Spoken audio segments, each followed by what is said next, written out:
Today, I accidentally embarrassed myself in public for a free donut. I tried one of Connecticut's most talked about pizza spots. I ate way more food than I planned, and I finished the night with a dessert that literally made my teeth hurt. But was Connecticut worth the trip? Let's find out!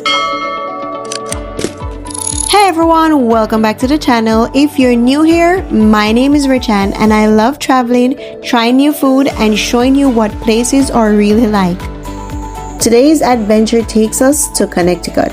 Now, I planned on spending the day sightseeing, but somehow food completely took over the itinerary. And honestly, I'm not even mad about it. Now, if you enjoy travel videos with honest reviews, lots of laugh, and good food, make sure to hit that like button, subscribe, and let's get into today's adventure.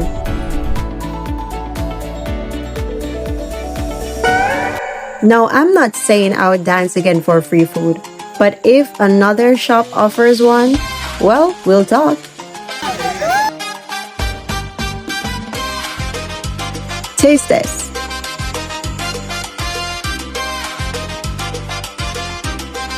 Oh, now that was worth every ounce of embarrassment. Now that breakfast was officially secured, it was time to see what Connecticut had to offer.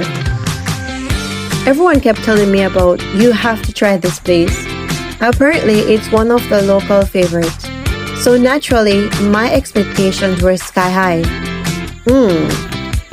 It was fresh, definitely local, but hot, not exactly. The flavor wasn't bad, it just didn't completely live up to the hype.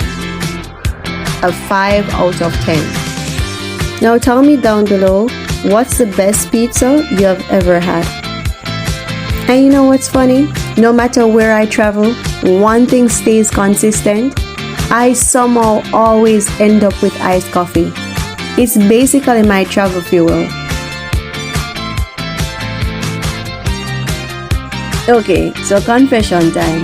I definitely ate more than I actually sightseeing today. But Connecticut really surprised me. Everything felt peaceful, the streets were clean, the little towns had so much character. Sometimes it's nice visiting places that don't feel rushed. We then wrapped up the evening at La Cozilla. By this time, I was convinced this trip had quietly become a full-blown food tour. Yellow rice, rotisserie chicken, beans, fresh salad. Every plate looked absolutely incredible. And after walking around all day, this meal absolutely hit the spot. Apparently, I hadn't eaten enough already. We stopped for dessert. It looked perfect. Then I took a bite. The waffle cone was sweeter than the ice cream itself. I didn't even know that was possible. Halfway through, I was fighting for my life. Yeah, we should probably burn off at least some of these calories. So naturally, we ended the night with a little friendly competition at the bowling alley. And honestly, it was the perfect way to wrap up the day. And just like that, our Connecticut adventure came to an end.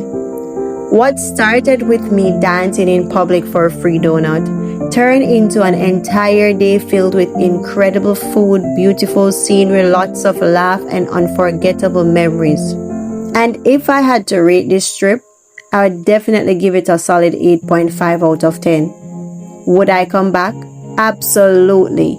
Next time though, I might do a little more sightseeing and just a little less eating. Actually, who am I kidding? I'd probably do the same exact thing all over again. And remember, life is for living, so start living today.